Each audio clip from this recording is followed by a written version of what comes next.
Hey everybody, Star 6 Wars 1 here, and welcome to another Anime Extras. For this one, I'm going to be looking at the character of Jostar from JoJo's Bizarre Adventure. Now before going into this, I need to note that there are going to be spoilers for the 2012 series of JoJo's Bizarre Adventure. So if you don't want to be spoiled to the 2012 series, I stop the video now. Well, with that, let's get started. Joseph Jostar is the grandson of Erna Pendleton Jostar and the late Jonathan Jostar, and son of Elizabeth Jostar and the late George Jostar II. Joseph was raised by his grandmother and father figure Speedwagon due to the death of his father and disappearance of his mother, though he never knew she disappeared or the events surrounding his father's death until he was at least 19. When he was 13, during a plane hijacking, Speedwagon discovered that, like his grandfather and mother, he could use Hammond. Because of this power and quick wit, he was able to save his, Speedwagon's, and the pilot of the plane's lives. His backstory is, for me at least, very fascinating. He has no family that he knows of except his beloved grandmother and Speedwagon, which creates an interesting dynamic, if I may say so myself. Now on to his personality. In the first moments we see him, we see that while he is kind by trying to convince two dirty cops that a pickpocket who was being threatened by the dirty cops didn't take his wallet, despite the fact he did. However, it is shown that Joseph has a very quick temper, and after the dirty cops harass him, he gives one a punch to the face and breaks the other's finger using a hammer burst that sent a bottle cap flying to the dirty cop's finger and broke it after he attempted to shoot him. Then immediately afterwards, he realizes that he lost his temper and worries what his grandmother will think of what he did, and according to him, this is not the first time it happened either. His temper is quite often present, like when a mobster insulted a guest he and his grandma were having, and his first encounter with Caesar Zappelli. When his temper isn't around, he is quite the jokester and doesn't take things too seriously a lot of the time. He is very close to Speedwagon and his grandmother, and this is shown when in episode 10, a mobster informs Joseph and his grandmother that Speedwagon has died, and is visibly shaken by the news as well as Erna, and he punched the guy for what he said, and making Erna sad. This is further emphasized later in the episode when he encounters the killer of Speedwagon, Strazo, shoots him with a Tommy gun, and says that's for Speedwagon as he cries. He also appears to be quite cocky and has a knack for reading people's minds when it's actually quick wit and being very observant of people, which comes in handy often for him. He's actually pretty smart but doesn't use it all the time. Oftentimes when things aren't going his way and things look bad, he will run away and come up with a plan while doing so. Most of all of what I've said about his personality so far is established in just episode 10 and 11. These traits are further expanded on as the series goes on. During his encounters with other characters like Wamu, Von Stroheim, Lisa, and Caesar after a bit, he is shown to have a great respect for those that he believes deserve said respect, and is shown to be respectful to his opponents multiple times if they have fought hard and shown respect to another.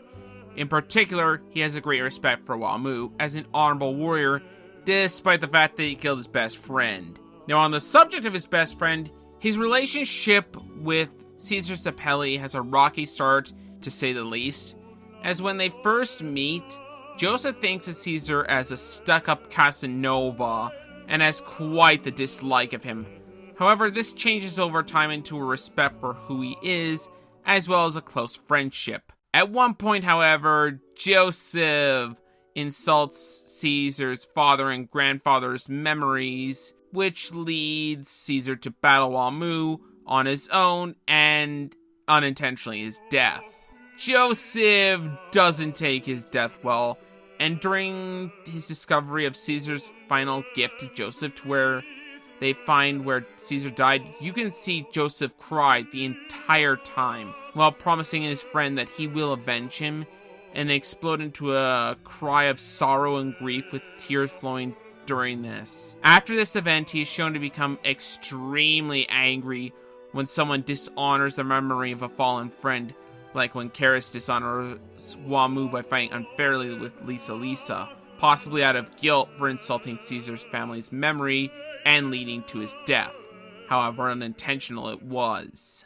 Now I want to talk about his relationship with his Hamon coach, Lisa. Like Caesar before, his relationship with Lisa starts very rocky, as she is rather cold and harsh to him. He gets angry at her quite often early on, but as the two interact, he does grow respect for her. When Caesar died, she at first appeared to be quite cold to the fact, despite Caesar being one of her students. This pissed off Joseph because of his friendship with Caesar and her being Caesar's teacher as well. However, because of his observant nature, he did realize she was hurting just as much, if not more, than Joseph. Their relationship is actually quite interesting to watch, especially when you discover that Lisa is in fact Elizabeth Jostar, his mother. Though sadly they don't interact when Joseph is told of this during the end of Battle Tendency. At the end of the anime, he gets married to a side character named Suzy Q. There's not much screen time between the two, but they are shown to care for each other.